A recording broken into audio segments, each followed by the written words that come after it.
TikTok scrolls over. All right, what up, folks? Once again, it is indeed your guy, Tim, the handsome liberal. We're going to be asking a question that I suppose on its face should seem fairly easy. It shouldn't have a lot of complications to it, but you hear this asked a lot. So I will admit I have a certain amount of ignorance. So I'm going to come to you, come to the folks to see if you could give me a better definition of what folks are talking about. I'm going to ask you a simple phrase and ask you what does this phrase mean to you? As you see, the live stream is indeed titled, What Does America First Mean to You? When you hear the phrase America First, is it obvious or is there some type of other meaning behind it? I'm asking you folks, what does America First mean to you?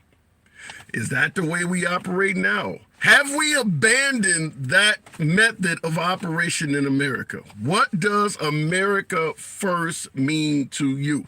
That is the simple question we're asking today. If we want to go into the fact that New York Republican Congressman George Santos has been officially kicked out of Congress, that certainly can come up. And obviously, Senator Menendez probably will be next on the chopping block. But right now, for this current live stream, we're asking, what does America First mean to you?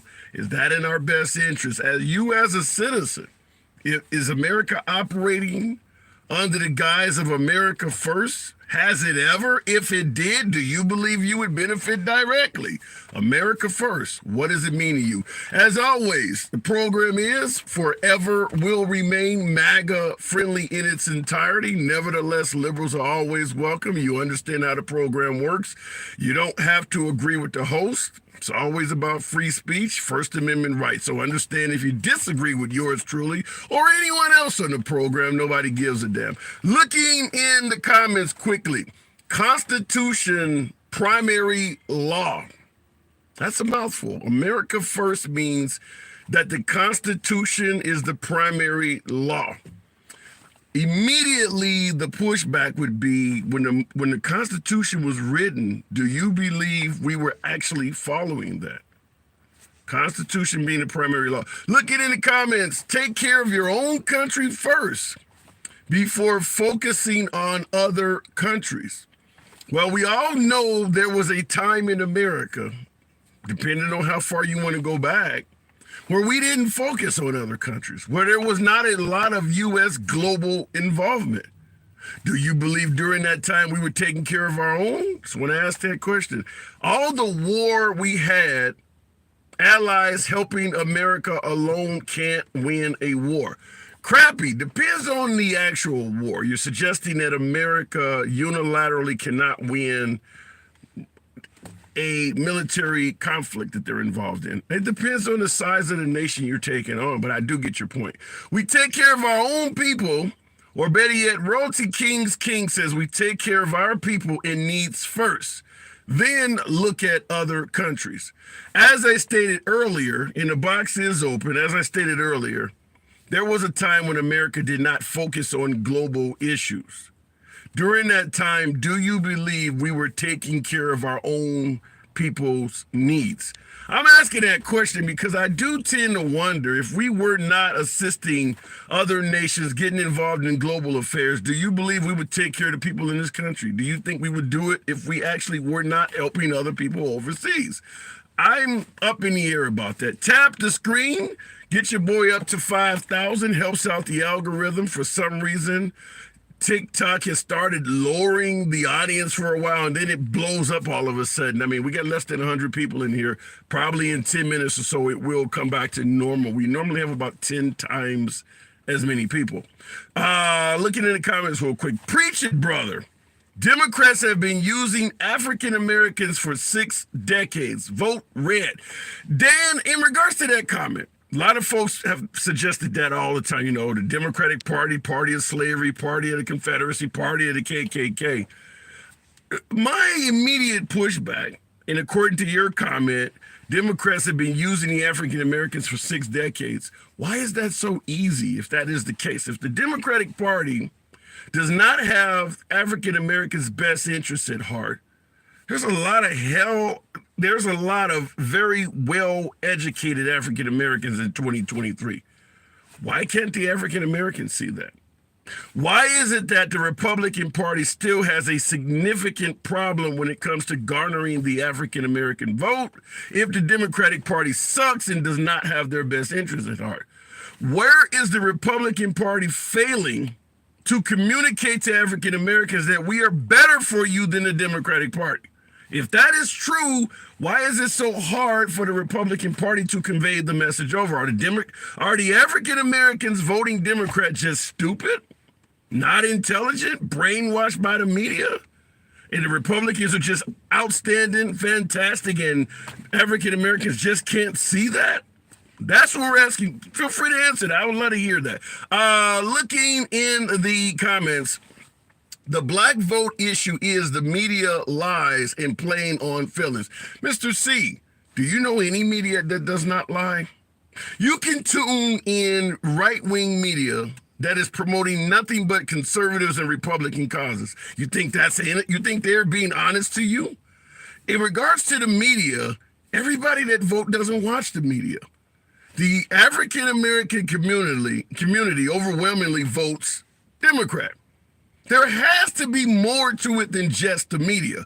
Obviously, it makes it easier to explain away an issue if you can just say they're brainwashed, they're voting because of the media says it. Everybody's not watching the media. Hell, the media for decades told African Americans the police were good people. They didn't buy that. So if they're not buying, they know what is being presented as bullshit. I just want to make that point to you. I don't think the media is the sole reason Republicans do not get the African American vote. There's more to it than that. Looking in the comments, if you watch media, you're misinformed.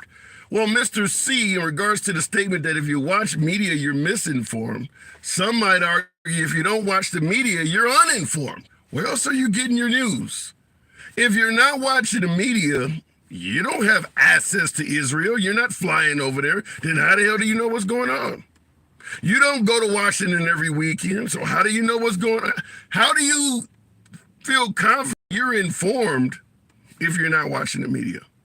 I would submit you watch an ample amount of media from both sides of the aisle and come to hopefully an educated conclusion based on the analysis of what you've been watching.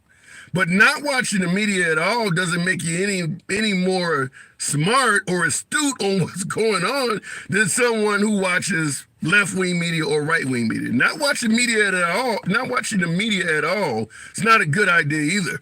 Looking in the comments, unpopular opinion, he doesn't look trapped or he would be trying to get out. All right, fair enough. Yeah, I like that opinion, by the way. Who taught you to hate yourself? Says DLH569. Feel free to elaborate. I assume you're speaking of yours truly. Feel free to elaborate. What leads you to believe I am currently hating myself? Feel free to state it in the comments. I'll go straight to the box. Asking that question, what does America First mean to you? What comes to mind when you hear that slogan? Going to Jeff.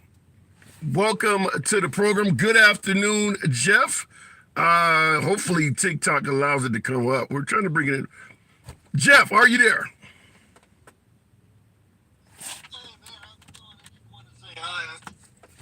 Right when I got on, my trailer got here, so I can't be too long. Oh, okay. Bro, appreciate you coming in real quick. I watched the great red state versus blue state debate on Hannity. Yeah, I did see it. Man, was that great or what? I think that Gavin Newsom was a big disappointment for us liberals, but at the end of the day, I don't see, as Gavin eloquently stated, neither one of us are going to be the contender for president in 2024 anyway, but I think DeSantis won that debate. Well, I do too. I thought it was I don't know what your topic is. I kind of just jumped on, but I thought it might be that. But I agree with you, man. I think DeSantis, the other guy, Gavin Newsom, got toasted. Well, it didn't help. It was just. But I will give Gavin Newsom. We got the news. Yeah. Hang on. Speaking of the House, got kicked out. Hang on 1 second, real quick. Yep, it's all from Okay, Jeff, I'm sure you know what that is. That was my Zello running in the background. Okay, I will say this. It didn't help Gavin Newsom to do a debate when you really were debating against Sean Hannity as well. I don't think Ron DeSantis would have did a debate with Rachel Maddow as the host. No, I agree with you. I mean, it kind of got. I think Sean Hannity just got frustrated and kind of chimed in a little bit too much. Yeah, But yeah. At the same time, you know, I think Gavin Newsom wasn't ready for that type of debate. I agree. Just he didn't do his homework per se. Well, and I absolutely agree because he dodged a whole lot of questions. It appears as if Gavin Newsom showed up with talking points and he had statements that he already had predetermined he was going to make. And I suppose he expected them to fit the questions being asked, and they did not. He came across as just dodging questions all over the place. Right, and some of the questions that he dodged, in my opinion, weren't even that hard. Yeah. I mean, they were yes no questions, and even though he dodged some of the questions, he didn't even try to come close to an answer on some of the questions. Yeah. But I will say, but I will reiterate once again that it helped Ron DeSantis significantly to have Sean Hannity as the host. Oh yeah, it did. But at the same time, you know, when you're talking about yes or no questions, and the whole world knows the answer, and you just don't even come close to the answer. Yeah, but here's what I mean. Here's what I mean when I say. Who else wouldn't be frustrated? You know what I mean? Like you know the answer, buddy. Just say it. But let me say this. You can skew, and I agree you should be able to answer simple yes or no questions like, you know, if you show a book showing nudity, should children be exposed to this? It should be an easy answer to say no children in school should not be exposed to nudity. However, that's one that he didn't even you know, he didn't even look at DeSantis on that. You know what I mean? But here's what I mean when I say it's biased. I can ask you clear-cut yes or no questions and still have a biased debate. For instance, should we have a president that can get reelected if he's a felon serving time? That's a yes or no question. But because Hannity was the host, that's not going to come up. Rachel Maddow would ask that. Yeah, but you got to think about it though. Trump's not in prison yet. Should you have a president that can still run while being charged with 91 felonies? That's a yes or no question. The answer to, in my opinion, if they don't stick, then it's just water right now. I mean, there's no. If he gets charged and he gets in prison, then the answer to your question, in my opinion, would be no. He shouldn't be able to run. So let me ask you this: if you're just accusing somebody of something, I mean, he doesn't have any. I mean, and you don't put any shackles on his wrist. He didn't do anything yet. Then let me ask you a yes or no question. If you were an employer and you were looking to hire somebody to work for you, and they had to disclose if they had a criminal record, if they've been charged, and they came out and told you, I'm facing 91 felony charges in multiple jurisdictions. You're telling me because they are not arrested yet, you would hire them? I mean, I personally wouldn't hire them. Right. That's a yes or no question. It's as simple as that. You know, I mean, Don't be Gavin on me now. Don't go Gavin on me. I mean, you're right. I'll give it to you. You're right Yeah. about that. But, you know, that's not the United States of America, man. And that's a problem. And that in itself is a problem. So let me ask you the question that the live stream is about if you got a little bit more time. What does America First mean to you? America First means to me that you know, whether we have allies or people that we don't like in different countries, we need to stick up for this country first. You know what I mean? Like, fuck those other people. We need to take care of our business before we can take care of other people's business. What elaborate on what do you mean when you say take care of our business? What do you mean by that? Well, we can't go clean up the poor in Saudi Arabia or Israel or whatever, where we got poor people sitting on the side of the street here. But then I mean, 2 point something billion. I mean, billions of dollars that we're giving away to these different countries when the people in this country can use that money first. But then the question I would have to ask you, like before, one of the big issues is we shouldn't be sending money to Ukraine. We should be helping out Americans. We have had debates on whether it's even a good thing to let children eat lunch in school for free. We've had debates on whether you should give Americans universal health care. We know the tuition forgiveness is going nowhere. The point I'm trying to make to you is long before we were helping out people overseas, we were already saying, damn the poor in this country anyway. Apparently I lost my caller. All right. Did you hear me at all? Hello? Yeah, I heard you. I'm trying to see if I can switch into the app that I needed, but I can't. But yeah, I mean, I agree with you, but I think that this country needs to take care of the situations and that we have here, then go police other situations. All right, fair enough. I will say this before I move on from you. I'm with you on taking care of Americans before we start doing things overseas, but I need to see receipts. In other words, I want to hear people in America that are not doing very well step up and say, they were helping me out before they started sending money to the Ukraine or before they had open borders. Before that was happening, the government was actually helping me out with that money. So they should bring the money back out and help me as an American. Fact is, there's very few people saying that. But right. And as crazy as it seems, I don't think this country will ever help out anybody else in this country. If that makes sense. It makes a lot of sense.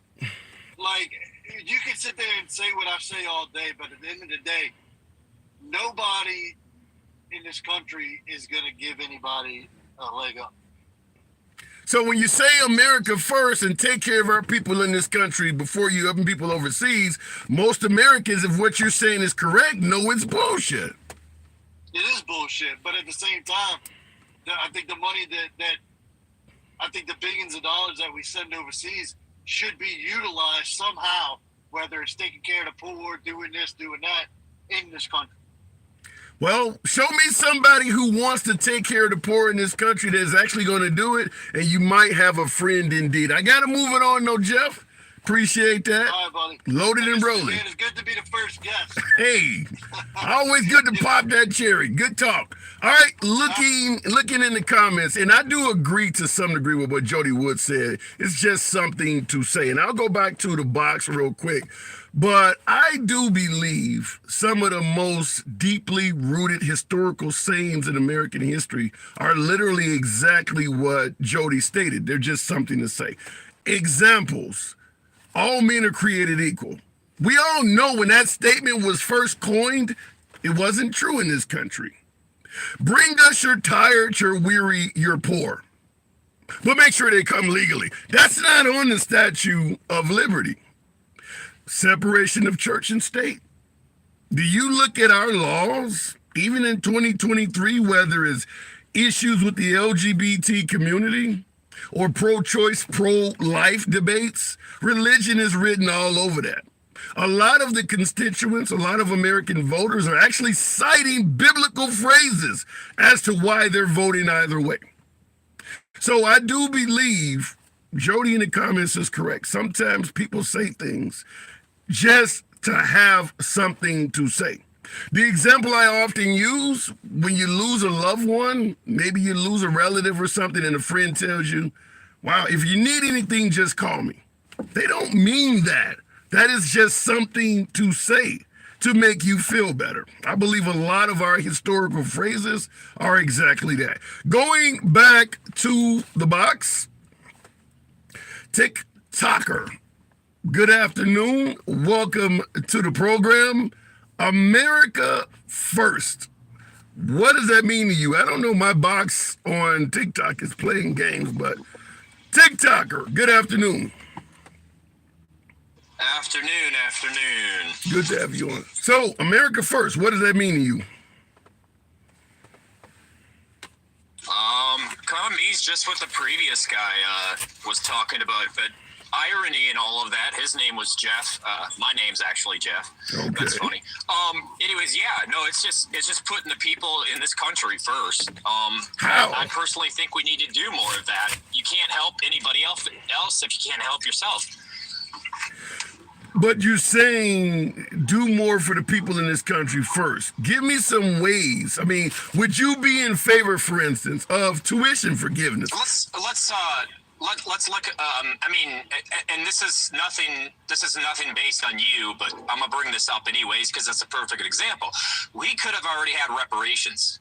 Think of the billions of dollars that we've already sent to all these other countries, right? Mm-hmm. People say it's going to cost trillions of dollars to pass reparations. You know what? Let's take a look at all this money that we've already given to other countries. There's your reparations right there. It could have been. Let me ask that. That's a great example. That's a great. Let me elaborate on that. If they had a vote, let's say, for instance, the Ukraine was able to defeat Russia and seize some Russian assets to the point where they had enough money to pay America back the money we sent them. If they had a vote in this country where they told all the voters, we have recouped all of our money back from the Ukraine and we're going to use it to give blacks reparations, do you think that vote would pass? We're voting on it, right? Here in America, right? Yes, the American public. They got the money back, and they got a chance to give it out. Do I think so?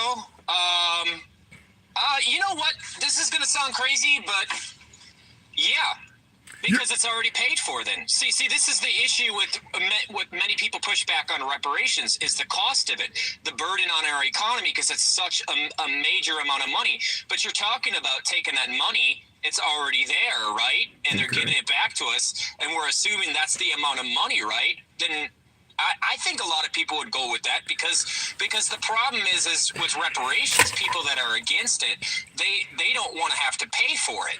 You know, and they know that if the government is going to take care of the situation, obviously nothing free is from the government. So, but if Ukraine is giving back all that money, that's like a perfect situation. Well, let me say, reparations then you just got some problems. Well, let me start out by saying I absolutely agree with you when you said this is going to sound crazy. I don't think there's no way in hell. They barely even wanted Juneteenth to be designated as a holiday when they actually can get the day off as well. So the notion that they're going to be okay with millions of dollars going to the black community, you got folks who still are not even okay with Martin Luther King Day being a holiday. And they get to enjoy the holiday paid off themselves. But you really believe? Yeah. Go ahead. No, I agree with you on some point, to a certain point. I do. The flip of the coin, we don't really know until it actually happens. We can only go based on what people tell us. But yeah, it's 50-50 for me, all right? I still hold the belief, like you do, that it may not pass if we were to vote on it. There's a very good possibility, you know. But I mean, at the same time, I'm trying to think of people that talk about the cost of it and who are, you know, pro reparations, but they're worried about the cost of it. I don't know what that number looks like individually per voter. I don't know if that's enough to get it over the hump. I would hope so. That'd be great if it was, but you know what I mean? You're giving the money back. You're not taking it from anybody here in America. You know, it's already been taken. You know, it's been done. They're giving it back. So I mean, that's why I said you're crazy if you're against it. You know? Here's why you and I disagree. What you're saying is logical, and it's based simply on, you know, if we could have the money paid in reparations that we don't have to pay for, we go with it. What the element you're taking out of it is the hate factor. Like I stated, folks didn't even want Juneteenth to be observed. They didn't want Martin Luther King Day to be observed. Well, that's why I said 50-50. I don't think it's anywhere near, because we are in America. Yeah, you got African. I leave open that possibility. Yeah, you got African Americans that didn't even get recognized for their war effort during World War II, when they were actually saving the lives of white folks. And it got nothing to do with whether it's going to cost people or not. I think the hate factor is the reason this stuff has not taken place. I believe that even if someone gave us a gift, and it came to a vote whether you would give that to African Americans for reparation or not, people would bring up all kinds of other things this country could use that would be better spent than giving it to African Americans. I just think there is no stomach for reparations at all. There's a reason why it hasn't happened in all this time, and it is that. I have to agree with you on that. I have to agree, but I also, you know, it's speculative. I mean, people might surprise us. I mean, yeah. I agree with you. Like I see it all the time with people hesitant to be for reparations for the most racist and dumb reasons. So yeah, that has to be a possibility since we have not tried this. We don't know what's going to happen. But I'm on board with you as well from that point of view. You know, but at the same time, like, flip of the coin, shoot, people might surprise you when you don't have to foot the bill. You know what I mean? I agree. Get it over with, right? I can agree. You might have somebody that says, let's just get this over with. Given the money, I'm tired of talking about it. You know, you might have enough people that are against the reparations, but they're like, well, the money's there. Let's get this over with. I'm tired of talking about it.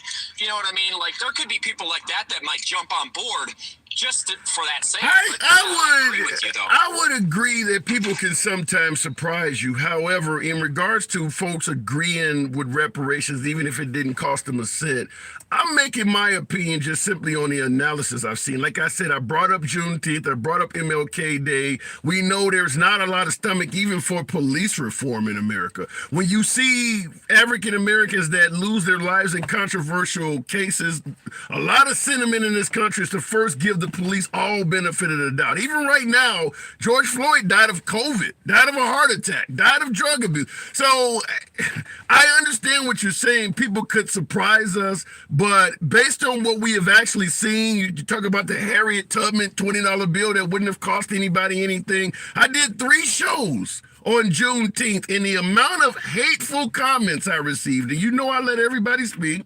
My audience, I favor MAGA, so I let everybody speak without any worry of being blocked, banned, or censored. The amount of people that were pissed off at that holiday was insane. Didn't cost them a penny. In fact, many of them were sitting at home getting paid for it. And they were like, hell no, it's hurting small business, it's hurting everybody else. Reparations, thousands of dollars to African Americans. I could not see it for the life of me. I'll give you the last word. Well, when you make the case, and this is what I make the case, because I'm pro reparations. This is the case I make, that we're already paying reparations for other groups of people. Yeah. You know what I mean? Like, yeah. So let's assume your argument, like not you directly, but somebody who's against reparations, their argument is all money, right? If that's truly what you believe, the reasoning behind why you won't do reparations, you're already paying for other people. You know what I mean? You're already paying for it. So guess what? If we're already paying for other groups, like for example, a great example, Japanese, right? You know, because of World War II, we're already paying for that. You know what I mean? Yep. So you're paying reparations whether you know it or not. So just based on that, do reparations for Black people. It's well overdue. Yep. It's well overdue. All right. Appreciate that, TikToker. Always, my door's open to you anytime. Come on back. Good talk. Take it easy. Absolutely. And as I stated, I'll continue moving on, but I just want to say real quick, in regards to the debate we had back and forth there with the last caller, He would be absolutely correct if the only resistance to paying reparations was based on we don't have the money or I don't want to pay for it. But fact is, the biggest amount of resistance to it is hatred. A large portion of that is hatred. So there's going to be a lot of folks that I don't give a damn if I got the money or I don't want it going to this cause. I didn't have nothing to do with it. You know, I'm a descendant of the Irish slaves, or I just migrated here from Germany. My family did in the 1940s. You got a lot of folks that just simply have a hatred aspect in it or want nothing to do with it. So the idea of that being able to be passed, even if it didn't cost the United States a cent, I believe folks would say that money could be well spent in other places, whether it's, you know, we need schools to have better equipment. You got a hell of a homeless problem all over America. There's a million things folks would come up with other than, you know, making amends for slavery. And then some folks believe we've already made amends for slavery. That comes out. Looking in the comments, though, and the question we're asking on the live stream is, what does America first mean to you? And that's how we spawned into reparations, because it was about, you know, taking care of American citizens. Let me know. Tap the screen. 400 plus of you in here. Get your boy up to 10,000 likes. You can be anywhere you want to be on this app. It's always good having you here. What do we say all the time? We don't block, ban, or censor anyone simply because we have a disagreement. It's all about First Amendment free speech. Why should I be required to pay for something both you and I were never involved in? Fred Bear. That's a common pushback. I wasn't around during slavery. Why should I have to pay for it? A lot of folks say that. Now, there is a rebuttal. There is a pushback in regards to there are still folks today in 2023 still benefiting from what happened during that era. So I have a lot of people who disagree with that, but there are folks who truly believe that what happened a couple hundred years ago, there are still tentacles of that affect us in today's life. That's a different conversation. Now, looking in the comments, or better yet, going to the box. We'll keep it going with Raptor. Good afternoon, Raptor. Talking about America first. LeBron James gets deportations. Why would you put LeBron James out of the country? Regardless of how you feel about the NBA players' politics, can you imagine how much money he has brought in? You got an echo there. Okay, I'm gonna have to. Okay, we got a problem here. All right. Okay, my last caller, drop out because you got a big echo and it's frozen over here.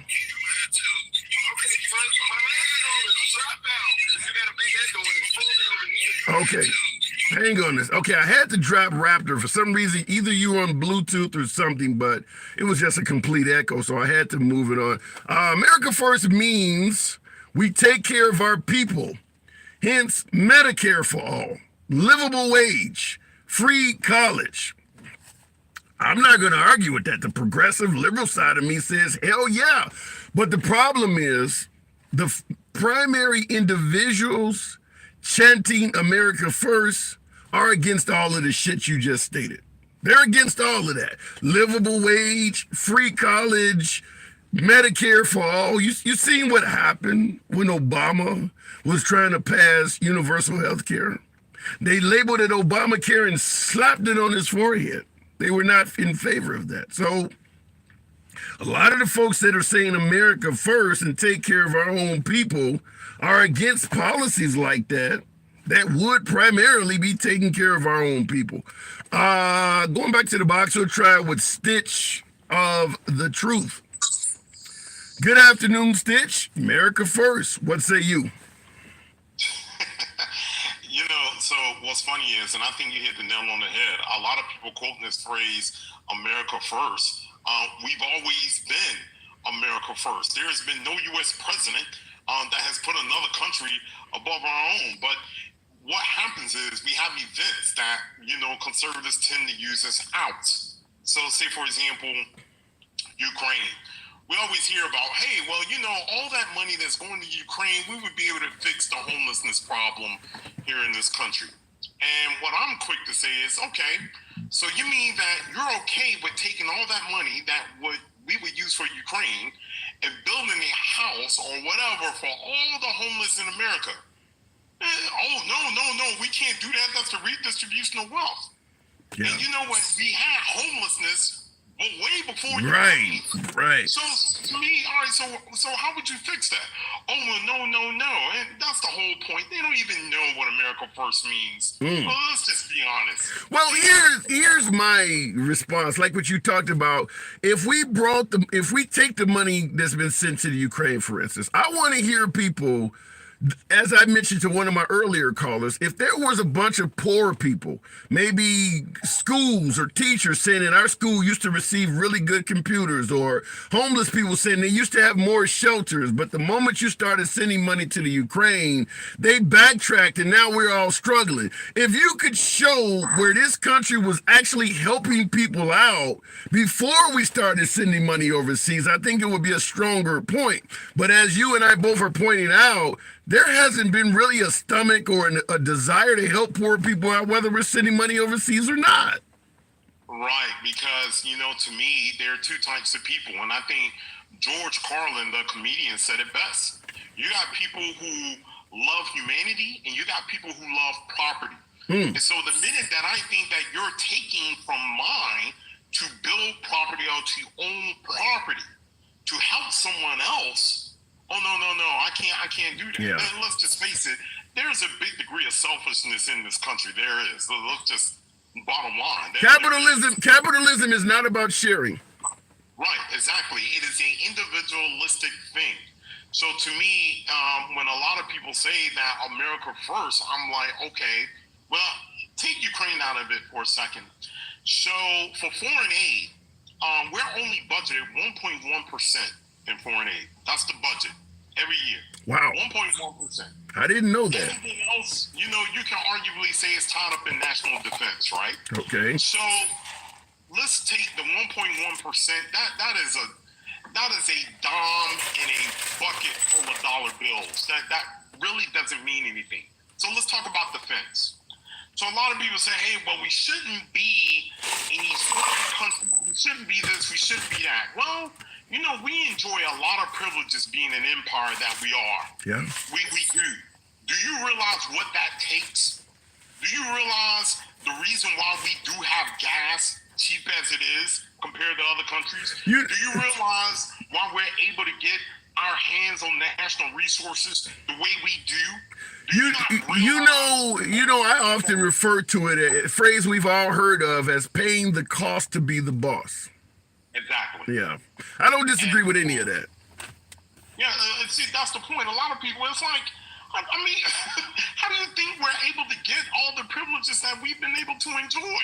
These things just didn't happen just because. So how do you feel? I gotta ask you this, being that you sound, you're a black guy, you sound African American, right? Am I hearing that right? Because I don't see your picture. Yes, I am black. Okay. Yes, all right. I'm only asking you that because I want to reference a caller we just had a moment ago. Do you believe that there would be a stomach for reparations in this country if we could get the money back from the Ukraine? No. No.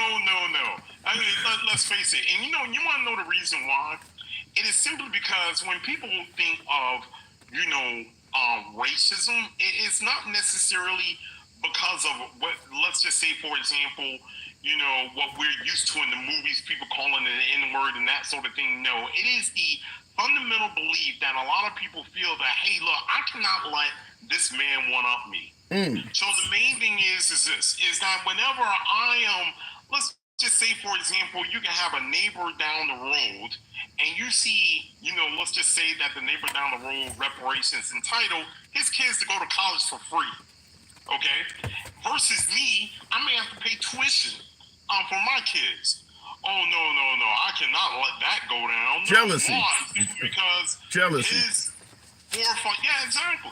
Yeah. Exactly. I mean, that is the reason why whenever you get in the Southern Belt, why a lot of people vote against their interests. Mississippi has one of the highest rates of uninsured people they would rather continue voting for that because of the fact that they feel that, hey, you know what, I am still better than that black guy. I am still better not having to rely on government assistance than that next black guy. Damn. That is the reason why. So, last question before I move it. Thomas Egerson in the comments is countering by saying, but we have the best healthcare system in the world. How do you respond to that? Do we? I mean, describe best. Because right now, I pay a premium, I pay a copay, I pay a deductible. I'm paying all three of these things. And I've just recently got over COVID. Okay? And you go to another country and they talk about taxes and that sort of thing, right? Right. Well, if you're equal up all the copays and all the stuff that I've had to pay for based on taxes and overseas, who's paying more? I am. Yeah. I mean, that's just the facts. I mean, I don't know where people get off simply saying, look, we are very arrogant. We better start benchmarking what some of these other countries are able to do and quit relying upon our arrogance and saying, well, we're just the best at everything. We're not. Yeah, I lived overseas, and I got criticized all the time for Americans saying that, you know, we get on the world stage and make it sound like no other country on earth is free as us. And I was in a first world country. I'm like, what the hell? You don't have any freedoms that I don't have. We do have a sense of arrogance. I don't disagree with that at all. But Stitch, I do got to move it on. Appreciate you coming in. I don't think you and I disagree with much at all, but it's always a pleasure talking to you. Hey, man, have a good one. Absolute. And real quick, my take before we go back to the box, and I appreciate you folks tapping the screen. Get your boy up to 20,000. You know the program is, always will be, MAGA friendly. Sometimes I get some liberals on, but MAGA's my preferred guest, always welcome. Nobody's getting blocked, banned, or censored. Giving my personal take on the notion that America has the best healthcare system in the world. We are competitive. We do have a good healthcare system. To some degree, it is the best system in the world with one caveat. It's the best money can buy. Meaning, if you have infinite wealth, you're probably better off receiving healthcare in America than most other places on earth. However, we all know that most American citizens do not have access to infinite wealth. Once you start coming back down to normalcy, the system is nowhere near the best system in the world anymore because you're going to be required to pay for things that are actually given to citizens elsewhere. So if you're rich, this is the place to be with healthcare. If you're not, then we need to have a conversation. Looking in the box, money buys good healthcare. That is true. However, there are financial subsidies given to citizens in other first world countries that do not happen here. So, speaking of which, universal healthcare, for instance, that doesn't have the same weight in America that it does elsewhere. And keep in mind, it only started during the Obama administration, and there was a hell of a lot of resistance by a lot of people that didn't even have health care. Very similar to what my last caller was talking about down in Mississippi, how folks voting against their own best interests. The areas of America that feature the most uninsured citizens when it comes to health care are the same areas that primarily voted against universal health care. I don't understand that, but I'll let you guys explain it. Going back to the box, we'll keep it moving with Jimmy Demet. I cannot pronounce all of that, but we'll just make it happen. Jimmy, welcome to the program. What does America First mean to you? Jimmy, good afternoon. Good afternoon. I don't understand. I live in Montreal, Quebec. Everything's free here. When you say everything is, now you said you're in Montreal, Quebec, so you're in Canada. So when you say everything is free, what do you mean? In healthcare. But apparently America has a better healthcare system than Canada. Do you disagree? If you have money, but what happens if you don't? Yeah, I tend to agree with that.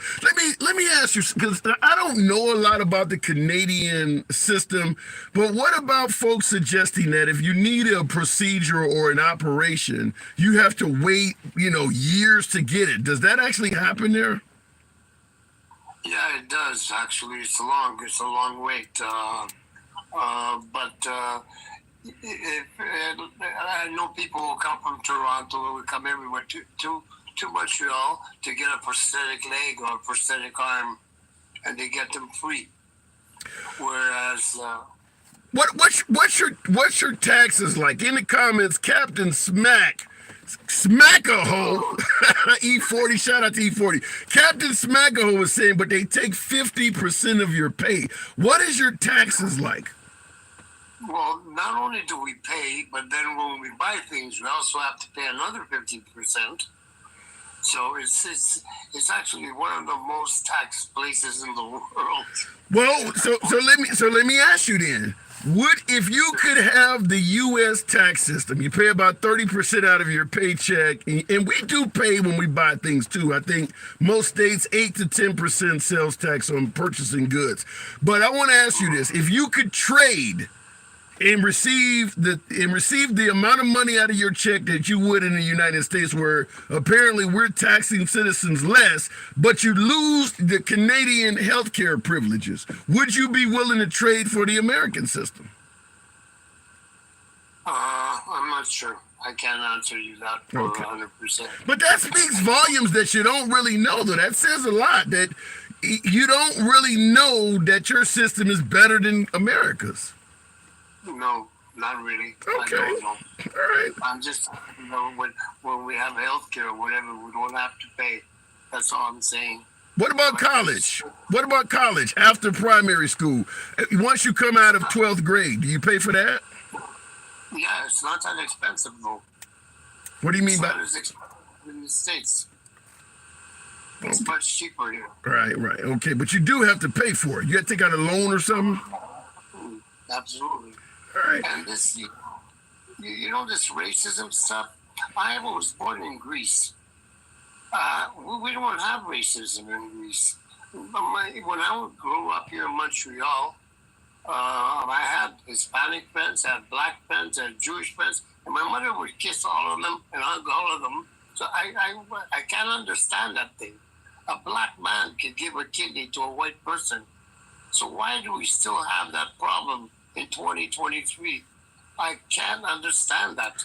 It doesn't make sense. It doesn't make sense to me either, but let me talk to you about Greece. Now, you're saying in Greece you don't have racism. Do you have a bunch of different races in Greece? Yes, we do. As a matter of fact, I live in a little island called Chania, Crete, and we have 2 mosques and 2 synagogues. So we don't see that. I don't understand. I mean, we all have the same color of blood. As I said, a black man can give a kidney to a white man and vice versa. So where's the problem?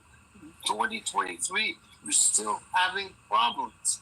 That doesn't make sense. Well, a lot of it, just like our gun laws are different and things, a lot of it is the way the nation was founded, and that mindset is carried on from generation to generation. Racism, our nation was literally founded on racism, so that has been passed on from generation to generation. Just like, maybe your mom has a really good meatball recipe and it gets passed down. Racism gets passed down in a similar way. But I got to move it on. Greece, so have you lived in Canada your whole life? Well, I came here when I was 3.5. Okay, so yeah, pretty much. All right, first time talking to you. Of course, I don't think we've ever talked, but understand anytime you see me on, feel free to come on back. Pleasure having you on, man.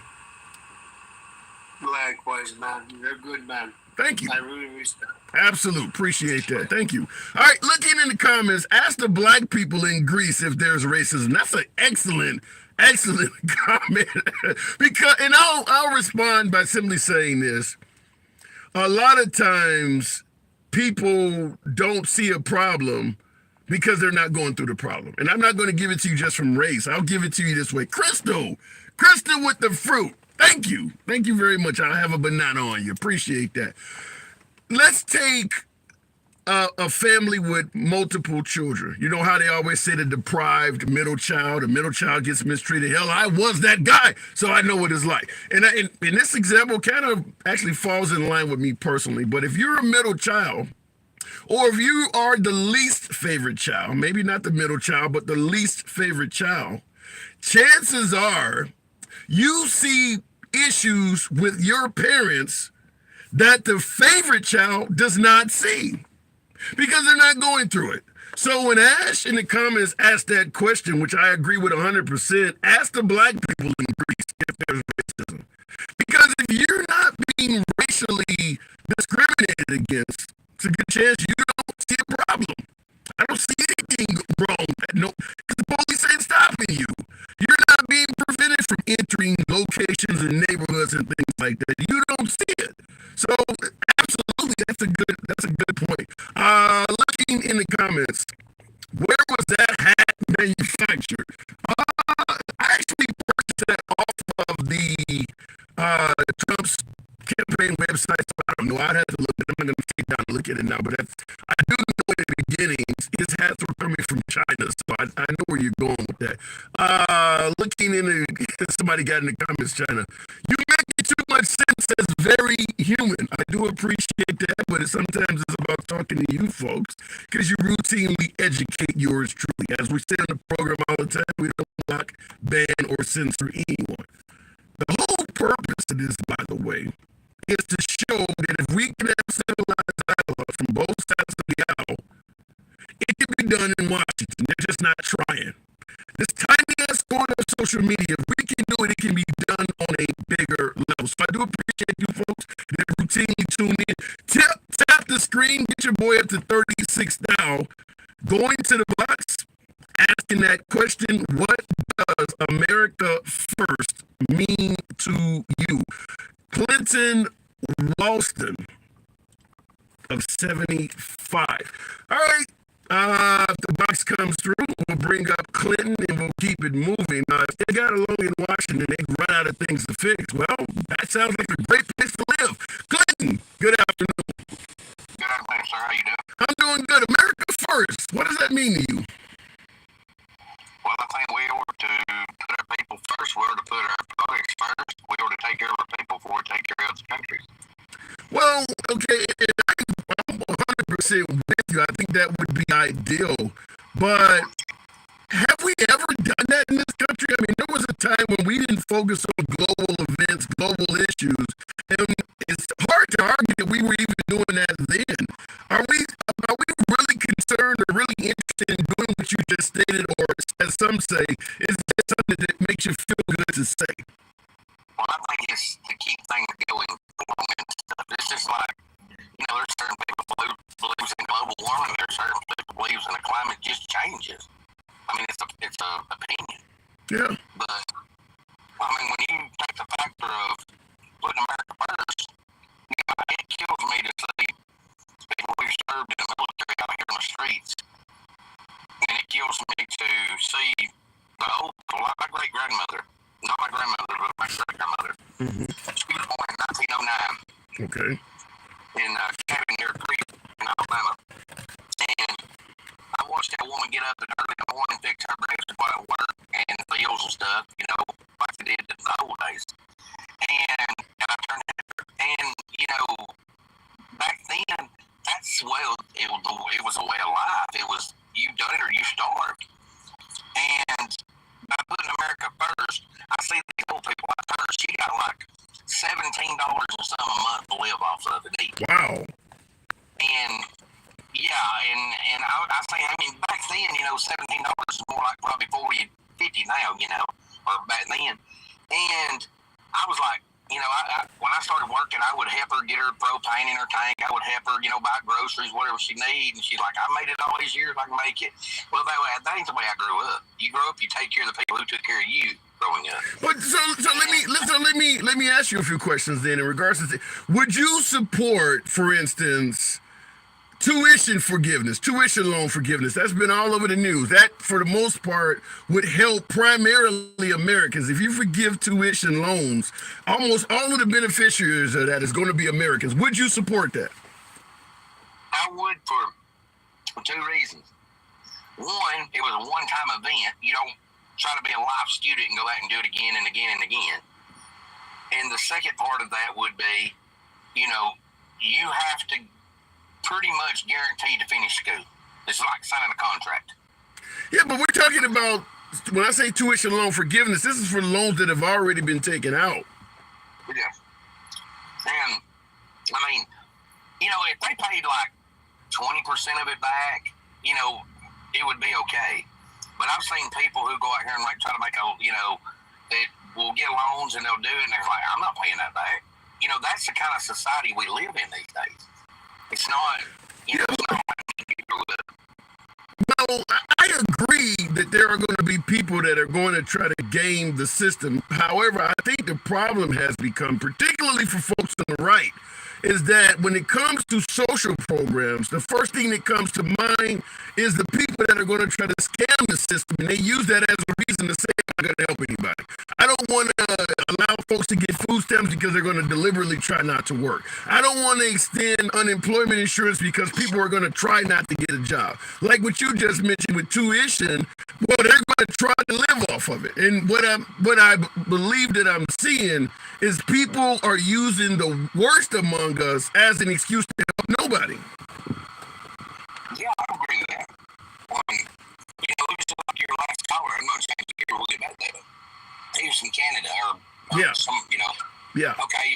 My grandfather had a friend who left Alabama, went to Canada or above Canada, or whatever located, and he went vacation over on into Canada, stayed a few days, and wound up having a heart attack.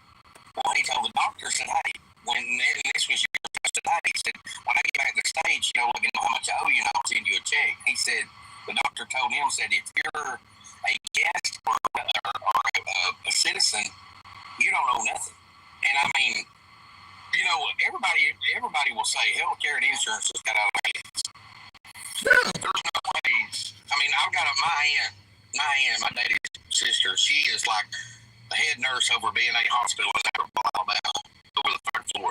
Okay. And she was telling us that, like, they'll buy a bottle of aspirin, and when you get on the bill and look, they'll charge you $20 or $25. Yeah, that needs, but see, that's lack of regulation. I'm going to ask you something about that, but before I do, real quick, now, politically, you lean right or left? Right. Politically, do you lean right or left? Because I'm going to ask you about what you just stated. Right. Okay, so do you support Trump or you're a traditional Republican? No, I'm definitely, I'm a Republican, but I like what Trump did when Trump was in office. Okay, but do you believe he should be back in office, or would you prefer a different Republican? No, I want him back in office. Okay, all right, so you support Trump. All right, so, and there's nothing wrong with that, but the question I want to ask is, the things that you just mentioned, yeah. Your party is primarily the ones that are against all of that stuff. Like you mentioned healthcare and things like that. It's your party. The same folks that are saying America first are against the policies that would help Americans first. Well, I don't agree with everything they do. Okay. But you are voting them back in office. Yeah, I live fine and dandy as a single dad of 3 kids with Trump in office. I don't make a lot of money, but I got by a lot better than I do now. Right.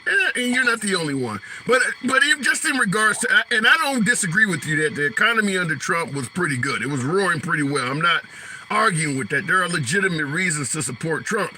But in regards to the America First topic, which is what we're discussing, I'm just simply making that point. And I think it sounds like you agree with me that the same folks who are saying America First are against the policies that would help out Americans first. Exactly. Yeah. I mean, it's like watch the left hand while the right hand's rubbing somebody blind. It's pretty much that theory. Yeah. And it's there's never going to be a cap on anything. I mean, I don't know your age. My age, I'm 48-year-old. Same. We're in the same bracket. I got a couple years on you, but go ahead. Yeah, I'm glad you got a couple years on me instead of the other way around. But it's one of them things where, as a kid, you go in a store, you get a Coke and a candy bar and a bag of chips for $2. Now, a candy bar is over $2. Yeah. And it's never going to stop because people just keep on going. But when is it going to get to the point, and I've wondered this, when is it going to get to the point, there's two things here I'm going to say. You know, you watch these younger generations who never really had to get out and bust their rear. A lot of them, you know, they go to school, they learn, they get good jobs. I'm proud for them.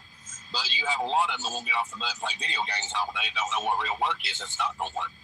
Okay, when is that going to come to a point where, you know, enough is enough and they don't have people want to fill jobs?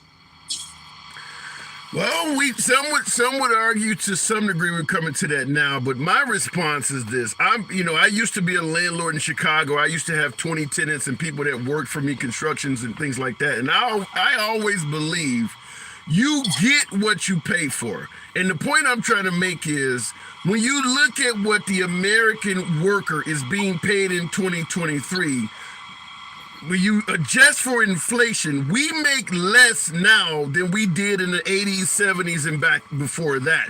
And folks are complaining, well, why doesn't this young group of Americans coming up have the same work ethic? You're not paying them as much. I worked in the mid 80s. My minimum wage payment was $3.80 an hour. I worked at Burger King.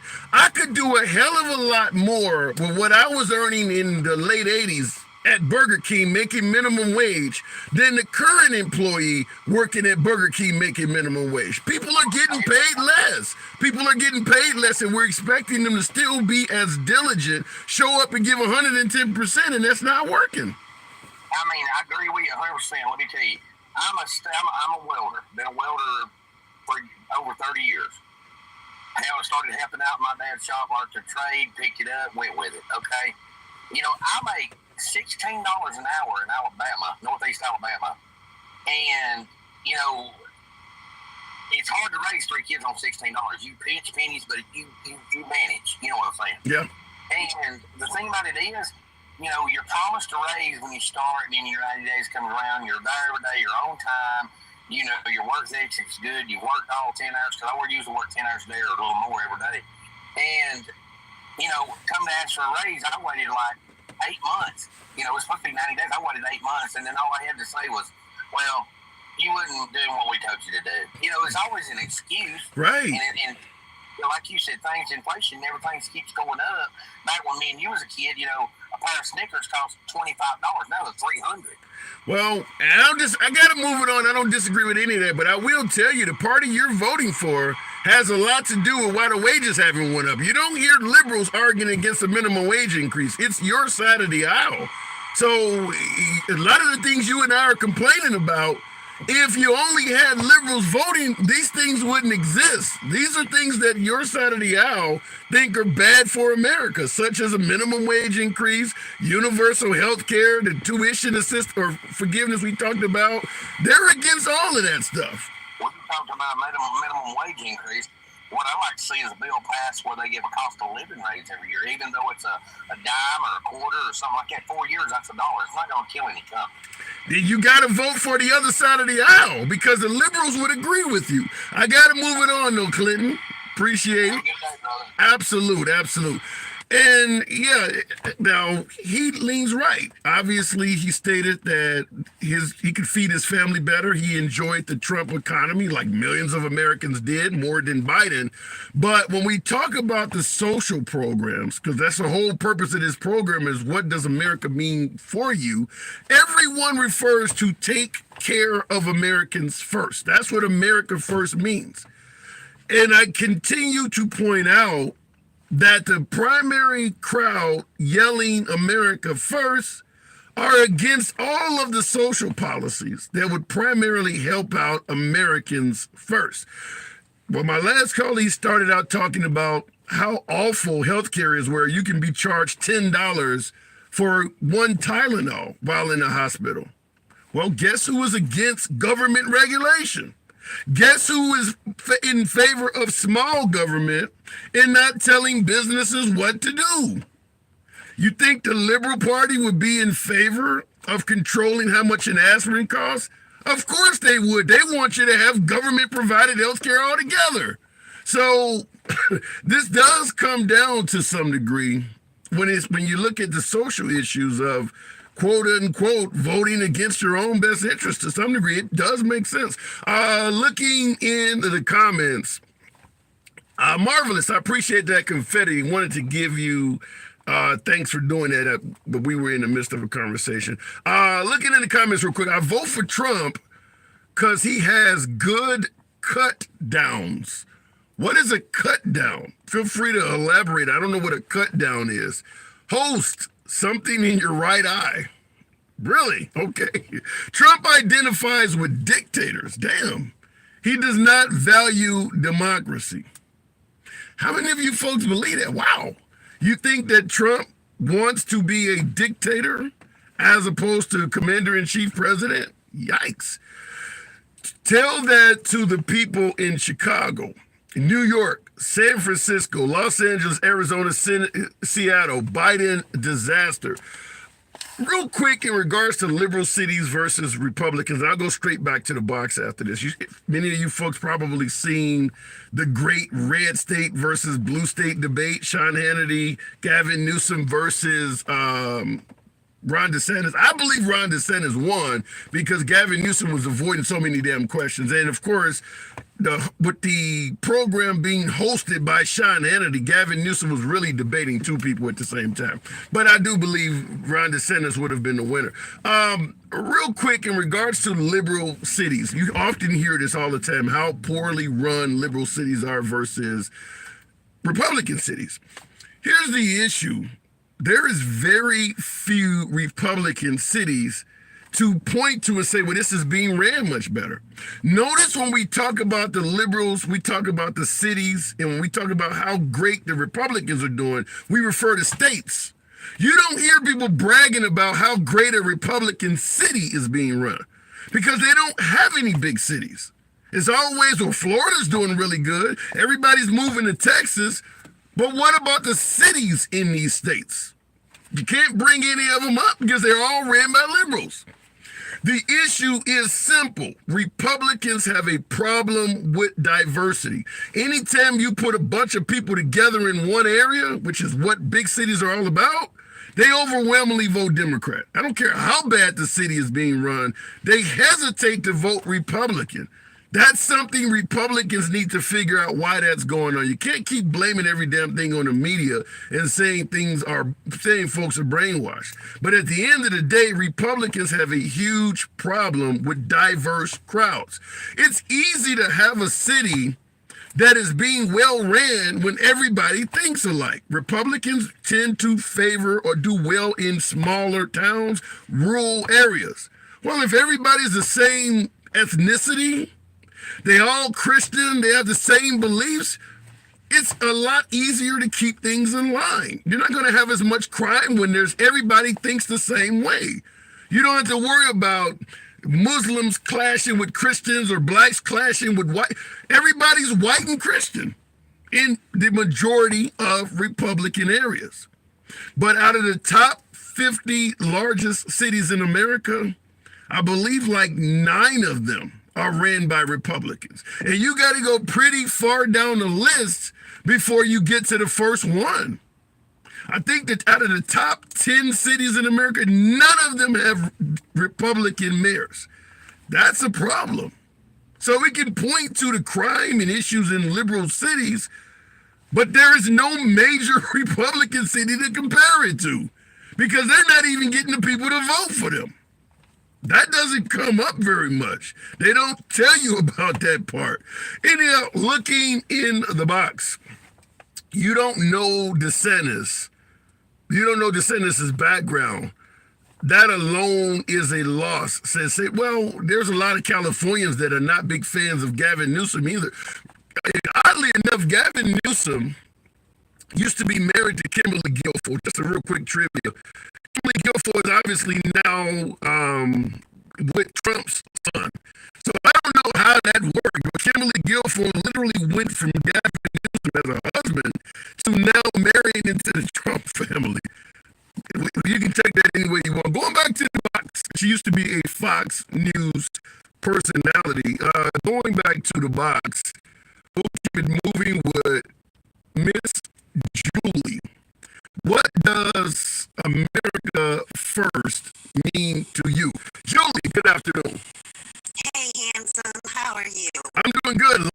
different way you say that. So what does America First mean to you?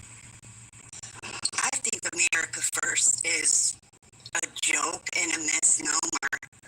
And it would go back to the fact that, as you've already discussed, that the Republicans are not interested in implementing any policies that care for the general welfare of the people that are citizens of the United States. I apologize. I get really nervous. No, you're doing fine. Your opening greeting was all I needed. So, but let me ask you this way, then. If you believe that it's a joke, why do you say it so much? They say it because they're trying to. There's a certain narrative being posed by Trump that let's get back to when things were so great. But there is no time in America where things were great for everyone. Right. There just wasn't. And it isn't now. There are so many disenfranchised groups, whether it's by race, whether it's by gender, that people are absolutely disenfranchised, and more so than being disenfranchised, they're being treated horribly. They're being discriminated against. They're being prevented from getting medical care. They're being kept from getting jobs. How do you respond to folks who favor the Trump economy and believe that the direction Trump was leading this country is better than what Biden is doing? Well, the whole joke behind that is I fail to hear Republicans naming any policies that Trump implemented that made the economy great. Fact of the matter is we did go through COVID. And I don't blame Trump for the fact that COVID happened. I hold it against him for how he handled it. But aside from that, the world is going through, we have global inflation right now. And of the G7 countries, the United States has recovered better and has lower inflation than any other country. So yes, it is absolutely normal that people would say, well, under Donald Trump, I have more money in my pocket. Why isn't? But here's something, and I don't totally disagree with what you're saying. I think that we are on a pretty good rebound. You notice people are not talking about the price of eggs, the price of gas anymore. But I have to ask this question: why isn't Biden out there saying things like you just stated? You made it pretty clear. I get liberals on here all the time that do a really good job pointing out a lot of the accomplishments of the Biden administration. But when you ask other liberals, what has Biden accomplished, they draw a blank because they are being told like that. Why isn't Biden, if this was happening under Trump, he would be bragging that gas prices are now the lowest they've ever been in history. Why isn't Biden patting himself on the back? Right. Well, and people are still saying, well, under Donald Trump, we were energy independent. Do you know we're pumping more oil now than we were under Donald Trump? Yeah. I mean, it's not by a huge amount, but it still is more. The fact is the Democrats absolutely suck at messaging. Yeah. They suck. Well, They always have. but here's something. Conversely, well, hold on just 1 second. Sure. Conversely, Donald Trump could just throw out anything he wanted, regardless if it was true or not. And his base just took that to be the truth. And then they would come on TikTok the next day repeating all those talking points. And if you watch Trump rallies or Trump speeches, you know what the talking points are going to be over the next couple of days, because it's whatever it is he spit out, people come back and regurgitate, and then the liberals on the app will counter with facts, and we get told, agree to disagree. Agree to disagree. Wow. How are you going to agree to disagree with facts? So, I'm sorry I interrupted. No, you're doing perfect. So, but at the end of the day, if the economy under Trump was not that bad, how do you think America would be if he got reelected? I mean, we did have a decent economy. Would it be that bad if he came back? I think it would be absolutely devastating.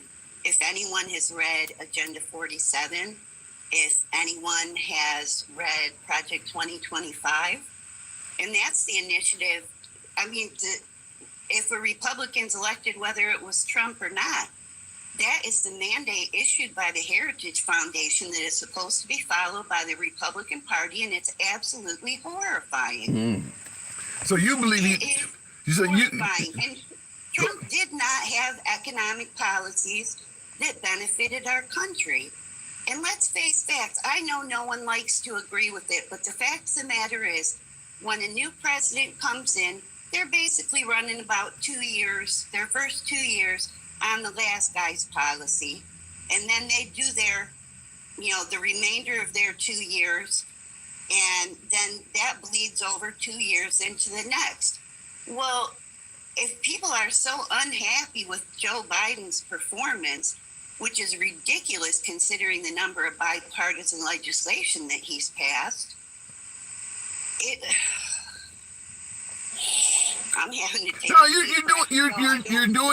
you're doing very well. These first 2 years of Biden will be reflective of Trump and Trump's policies. And even if Trump were to come in back into office, which I think would be devastating, what kind of bipartisanship?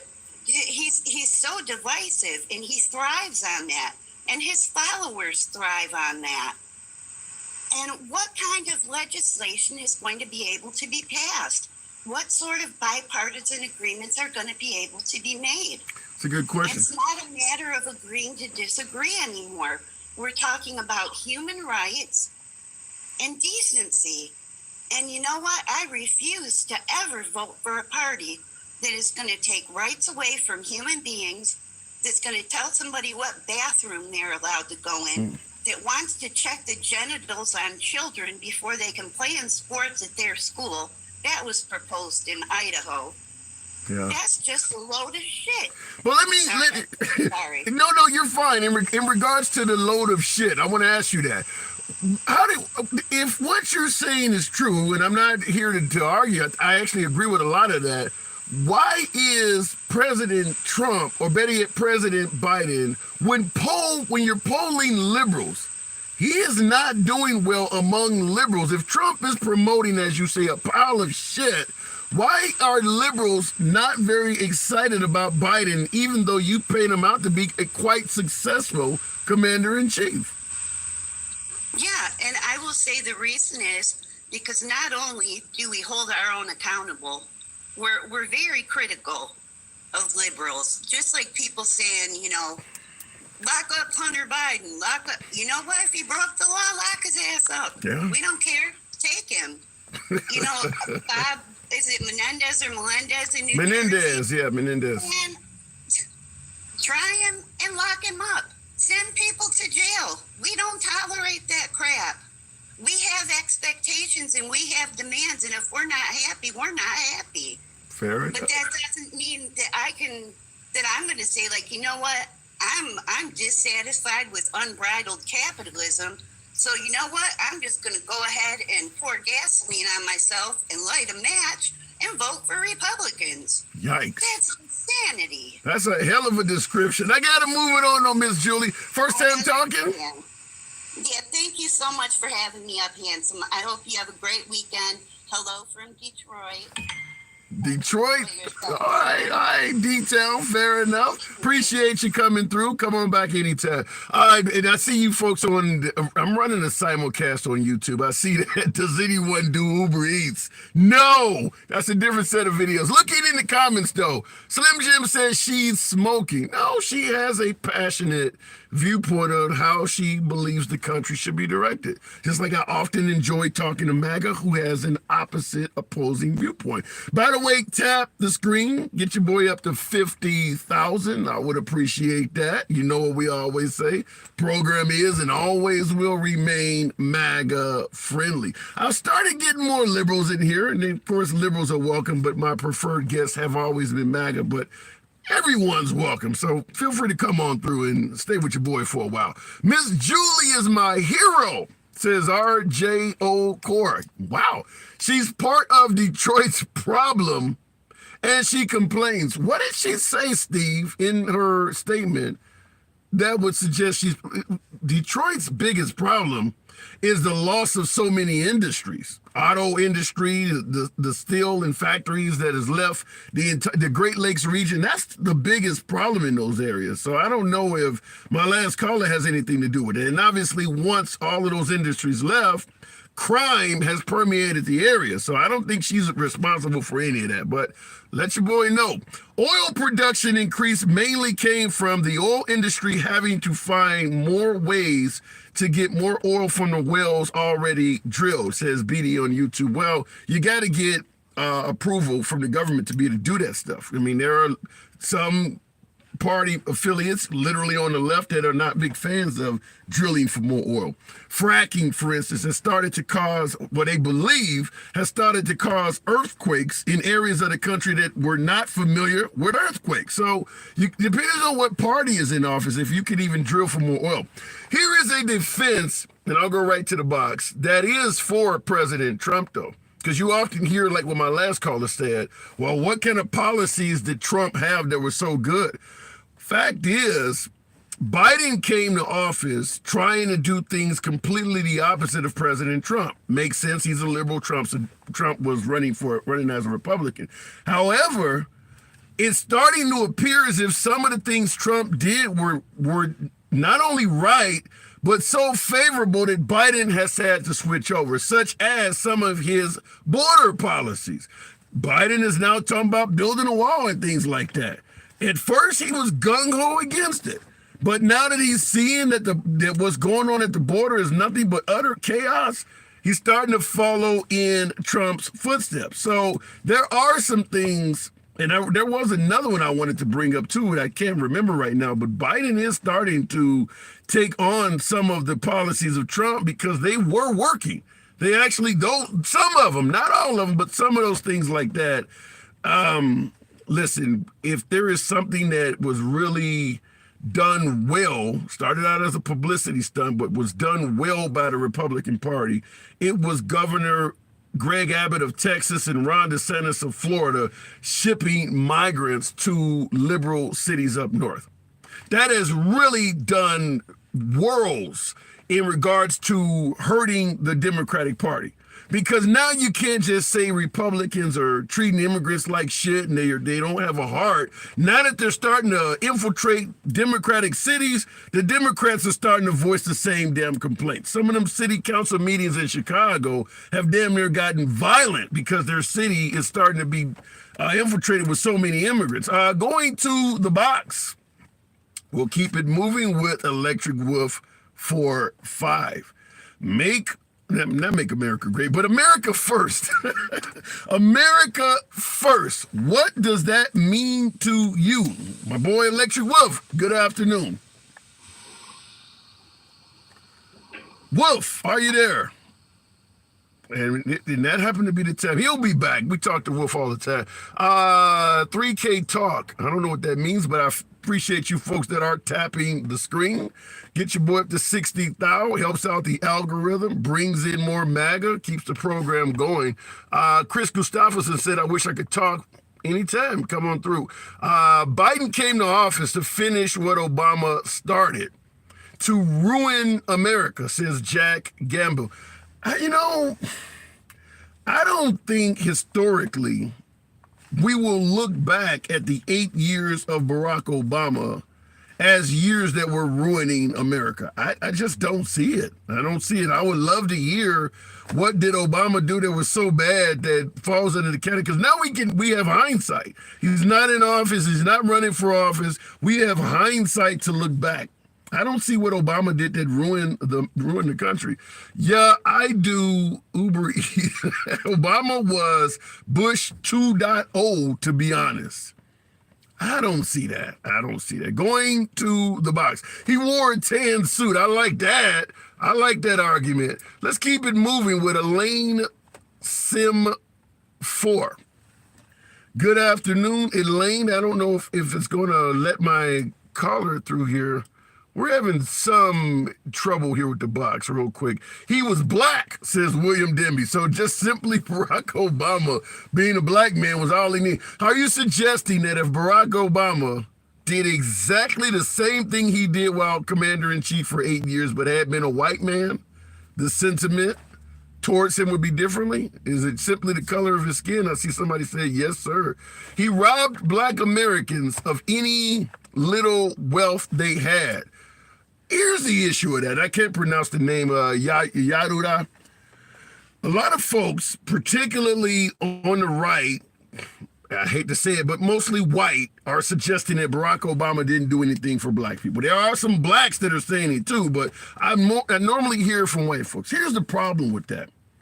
If Barack Obama had got elected and immediately started doing everything he could to fix Chicago and help out the black community, folks would be saying, we didn't elect the president of Chicago. We didn't elect the president of black people. That is racist. That's what we'll be saying, because technically it is. If you get elected and you're primarily helping out black people, you're being racist towards everybody else. But all of a sudden, after 8 years, when he doesn't do it, most of the same folks that would have called him racist for doing it are criticizing him for not. 6.5 dozen of the other. Can't win, can't lose. Period. You can't become president and focus on one particular race. We all know we would be doing shows all over social media calling that guy racist if he had been doing it. But nice try if it makes you feel better to blame him for not doing it now. Stick the ruler. Good afternoon. Welcome to the program. Let's see if we can get that. Z-Pack, I do see. What's going on? Not much at all. Talk to me on America First. What does that mean to you? America First is just a slogan. It doesn't mean anything to me, because if it was America First, a lot of the packages that go out wouldn't go out. It would be right here in America. What do you mean? Regardless of whether it's What do you mean packages? Ukraine, other people that have gotten reparations. If it was America First, because we are Americans, I'm talking about Black America, we are Americans. If it was America First, and it should always be America First, then we should have been first on the list to get reparations, but we're not. So, well, we talked about that earlier. I mean, in regards to reparations, we mentioned it earlier. We know the Japanese that were put in internment camps got some form of reparations. We know the Native Americans in the form of tobacco sales, casinos, and they even got some of the land, not much of it back. We took the whole damn country from them and gave them a couple of rooms back. But at the same time, why do you believe in regards to these other communities, African Americans did not get addressed where the Japanese and other communities have? Well, the reason is because, again, it ain't been addressed. And then on top of that, there hasn't been, other than recently Gavin Newsom saying what he would like to do for all the Californian Black Americans is, start a conversation. We can't even get a conversation. The conversation is null and void. It's just like, we heard you, but yeah, we're not having that conversation. We're right next to, when it comes to reparations, we're right next to the Second Amendment. It shall not be infringed. So us not getting reparations shall not be infringed. Yeah, but how would you respond? How would you respond to a white voter, a white taxpayer who states, I wasn't around during that time, or maybe my family had not even migrated to the United States back in the 1800s. Why should my tax money go to African Americans when I had nothing to do with that at all?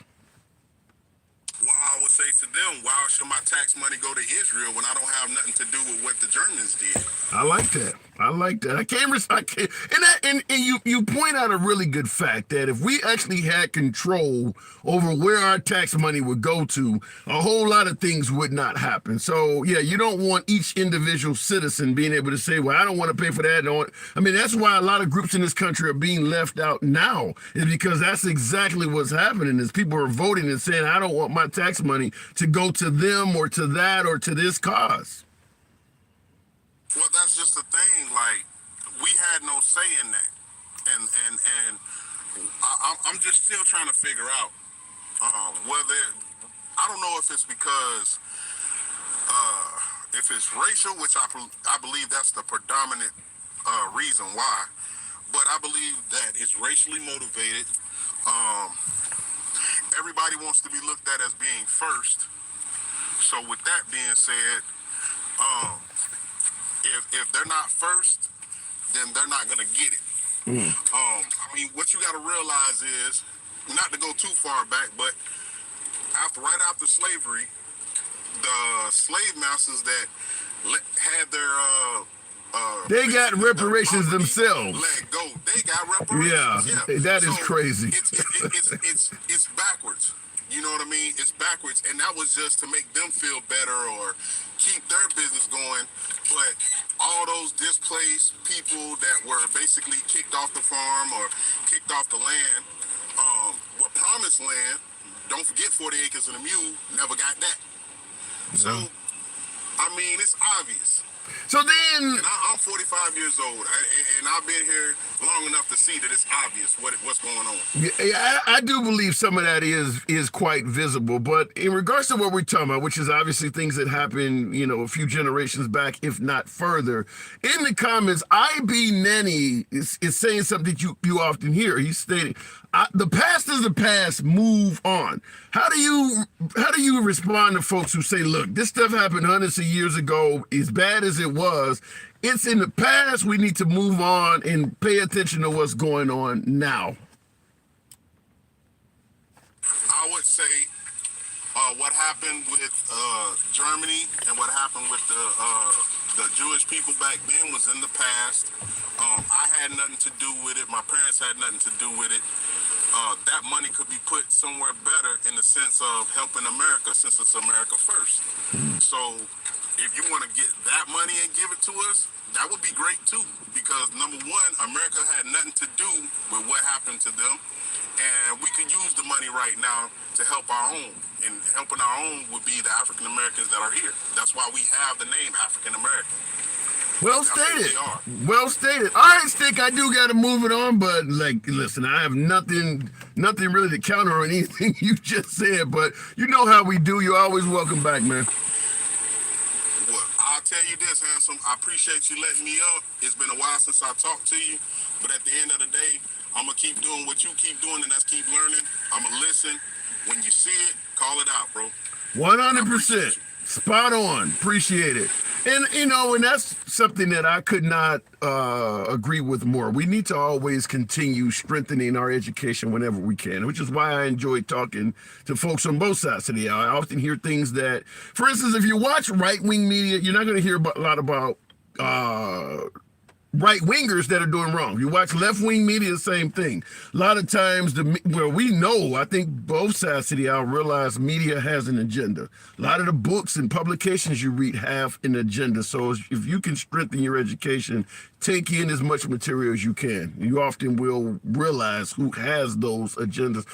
Looking in the comments, though, haven't seen you in a while, says S. Ray. I'm always here, Monday through Friday.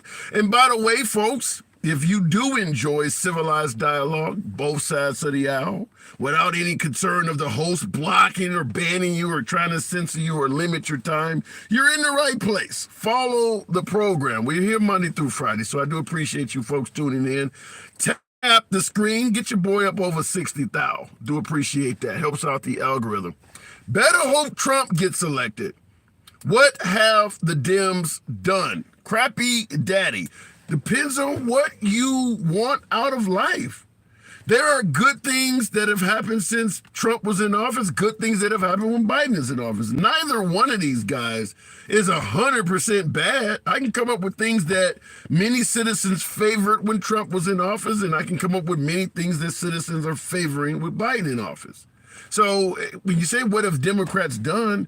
Do you believe rolling back Roe versus Wade, for instance, is a Republican accomplishment that young fertile women are cheering about? No. There's a whole bunch of things that Dems have done. You just don't favor any of that stuff.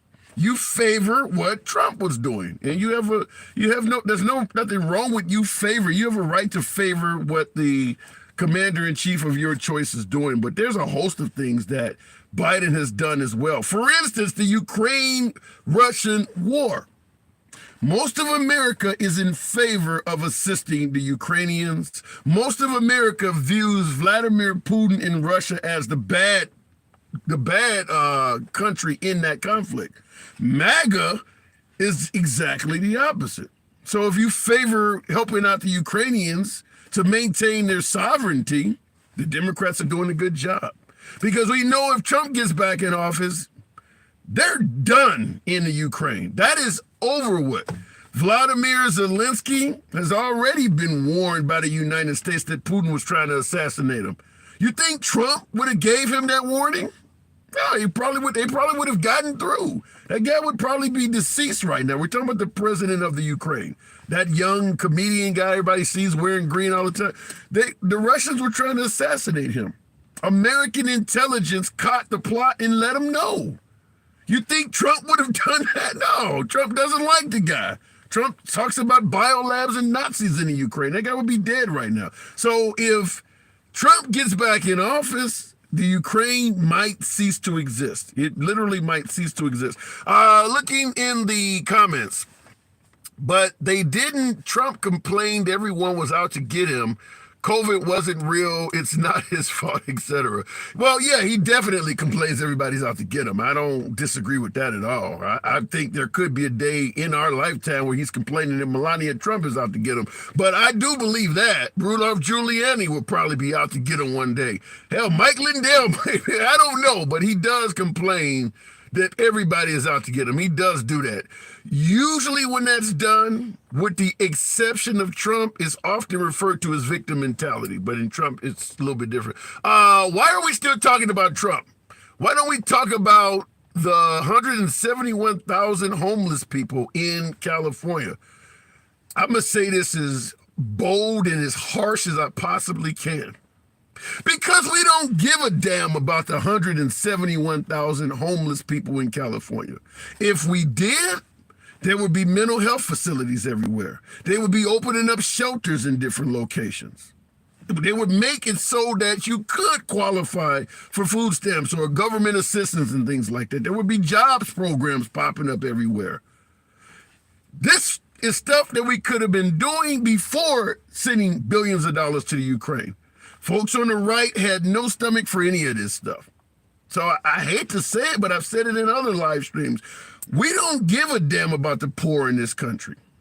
There's a mountain of evidence to suggest that. Whether it's the quality of the schools in this country and in some of our poorer communities, I mean, there's just no example you can point to that gives you solid evidence that America cares about its poor. So I don't think we give a damn about the homeless, but that's my opinion. Going back to the box, Z-Pack, appreciate you holding on. Oh, America, it's Mr. Handsome. America first. Hey, it is I. America first. What does that mean to you? It's a slogan. That's all it is. No meaning. It doesn't have meaning because because America First is, especially in MAGA's perspective, is not actually America First, right? It's nationalism, and that's what it means. So if they were truly for America First, what would they be doing? They would be getting help for homeless people. They would be expanding Medicaid. They would be giving paid sick leave to women who have children. They would actually be supporting a woman's right to choose. They would be raising the minimum wage so people don't have to live in poverty. They would, this America First thing is just, it's a nationalist trope. It's just like, we want white people in power first. That's what we want. And we don't want to be involved overseas with anybody else, because if things happen over there, F them. That's why. Remember when Dave Chappelle said the customers, there was a skit and he was like, if the customers ask something, you tell them no, because F them. That's why. That's basically what he is doing overseas. And so when you don't support Ukraine, you are supporting Russia, Plain and simple. Yeah. You do not support. You're supporting Vladimir Putin, and when you're talking about America first, I would argue that Joe Biden has actually done more for America in his term for the American people than the average everyday working people than Donald Trump did. And Well, they're going to bring up Trump's economy compared to Biden, the $2 gas, it's not the interest it's rates. Not good. Biden's economy is better. Biden's economy is better. 5.2% GDP yesterday. Donald Trump never made it over 4%. So gas prices, food prices, that's not the economy. That's literally capitalism exploiting the American people. And if you're mad at that, you need to be mad at capitalism. That's what you need to be mad at. And so when we talk about high gas prices and high wages or high food prices or whatever, that's not a Joe Biden issue. That's literally not a Joe Biden issue. And what you're seeing from Joe Biden is results. You're seeing an economy that is roaring. Every single Republican said that this was going to be a recession and everything was going to come crashing down. That has never happened. But then I have to push back and ask you the same thing I asked Julie earlier. If Biden is doing so well, you're talking about a roaring economy, why are there so few liberals that are celebrating his achievements? Well, because we don't run around and follow his ass around and sniff him. Maybe like we the rest of should. America does. Maybe we should. But we're not. Everyone, when you look at the polls, and I know the polls can be suspect. We've seen that in 2016 and the midterms. But when you look at the polls, with the exception of President Trump, folks like Nikki Haley are doing way better than Biden. Well, and the problem is the MAGA fringe of the party, which is a minority. They're a loud minority. That's all they are. They're going to continue to put Donald Trump out there to be their nominee. Yeah. He has lost them 5 straight elections. He has lost them the election in 2018, 2020, 2021, 2022, and 2023 with the special election in Ohio, Kentucky, and all those other areas, right? So if they want to continue to lose, nominate Trump. You could actually possibly win if you would nominate Nikki Haley. I hate to say that, but you probably could win. I agree. I've said that several times that I think the best thing Biden has going for him is the fact that they're putting Trump back up there. But when you tout all of the wait, I have to interrupt you. Somebody in the comments said it's dangerous to sniff behind Donald Trump. And that's true because Donald Trump wears diapers and it's smelly back there. Where is that coming from? Well, we know that he wears diapers. The Tom, what was his name that worked on The Apprentice? He literally said that he would eat so much food that he would shit his pants so much. Well, we pooped again. We pooped our pants. We have to get a poop change. They said I'm leaking. They said I'm leaking everywhere. So please keep your mouth away from my rectum, okay? I'm going to assume that's a bunch of bullshit. The guy ain't wearing diapers. You don't really believe that, do you? He definitely does. He definitely does. 100%. Oh my God! I went to and this is what's so funny. This is what's so funny, right? They say that Joe Biden's cognitively incapable. Yeah. This man literally. Have you heard him speak lately? He thought World War II was about to happen. He thought that Barack Obama was president. Yeah, Trump has plenty of gaffes. It's just that I watch a lot of right-wing media and they don't hold him accountable for it. But yeah, Trump does have a lot of gaffes as well, in addition to all of the poor spelling errors throughout his Twitter years. So yeah, that happens. I mean, the thing about it is he literally he made so many mistakes in just basic factual information in the past. The indictments are getting to him.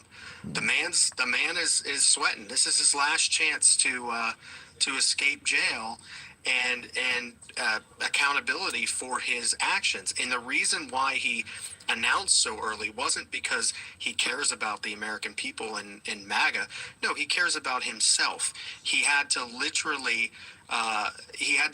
announce so that he could play victim that investigations that were happening way before he announced presidency were going to suddenly disappear because he announced his But presidency. will he, and most folks agree with that he ran for president for that reason, but will he, and by the way, Sandra K. Ward, absolutely a content creator I enjoy watching, thank you, there's your shout out. Will he beat those charges? Do you think Trump at the end of the day is going to face any actual incarceration? He will not beat the charges. Really? The people that were hired to go after him in these cases, these are real heavy hitters. These are people that take down the mob, the mafia, whatever it is. The RICO case in Georgia, he's gone. He's dead to rights on. Wow. They've already got Jenna Ellis to flip. They've got another member in Nevada to flip the other day. And this is what MAGA will eventually need to learn. They'll eventually understand this. They'll eventually get that he's not going to he's not going to get away from this. Because the thing is, they've been told over the years that Donald Trump had 8 years of investigations and they couldn't get him. Well, the reason why they couldn't get him is because he was president. That's a pretty simple thing. And I wanted to comment on one thing that was said about the wall, right? Joe Biden didn't get the wall paid for. He was simply just appropriating the funds that Congress already had approved. So he didn't have a choice to do that.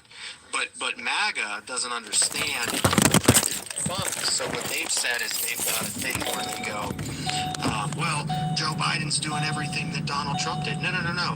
He is just simply appropriating the funds that were found with Congress and also Mexico paid for. So, and Janae, yes, people flipped. Jenna Ellis flipped. Yeah, well, that's how politics involves a lot of flip-flopping. But I do got to move it on, Z-Pack. Always a pleasure. We appreciate you, Mr. Liberal. You're such a... Why do you have my head back there? That's a really weird flex. Okay, they call it flexing. We're very good at flexing, and nobody flexes like Donald Trump, okay? All right. Appreciate you coming in. I love the invitation.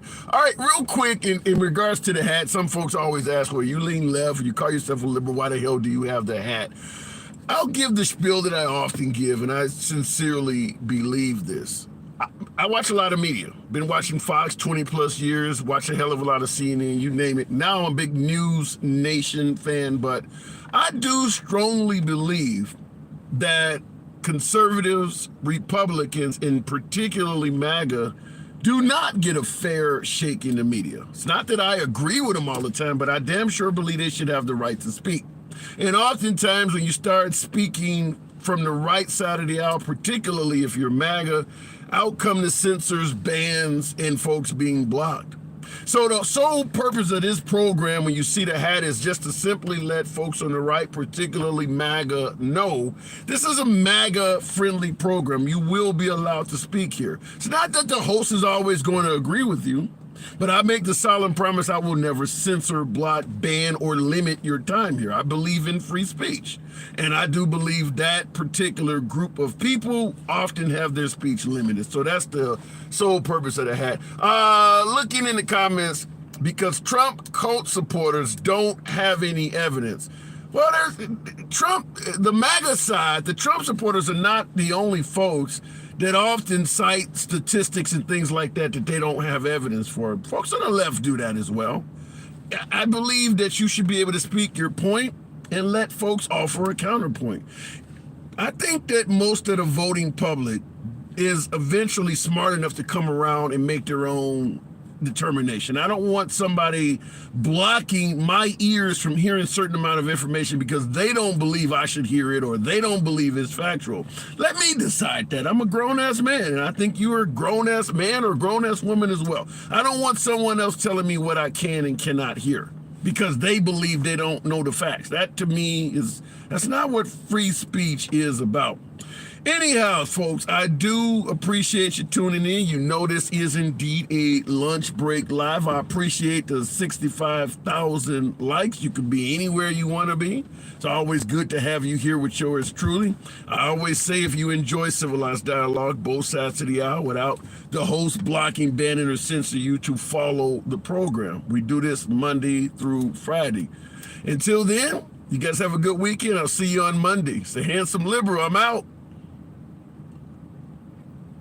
YouTube. Some of you folks have been rolling with your boy on YouTube. I didn't get to check out all the comments, but I do appreciate you folks that have been rolling. Of course, they are blocked. The corrupt Dems do not want the truth. James Reese, that's not totally wrong. There are some Democrats that do not want the right-wing point of view to get out, but that happens on the right as well. I mean, you don't get away with criticizing Trump if you're a Republican. Look what happened to Liz Cheney.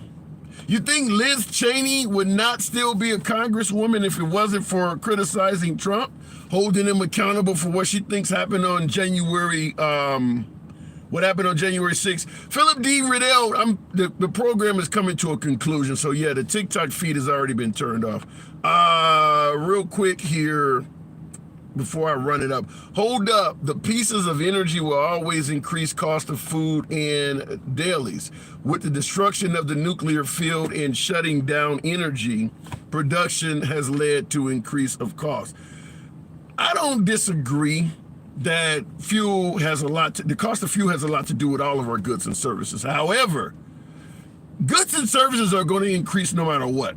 I'm not a fan, for instance, of keeping minimum wage low, because if you raise it, the price of a burger is going to go up.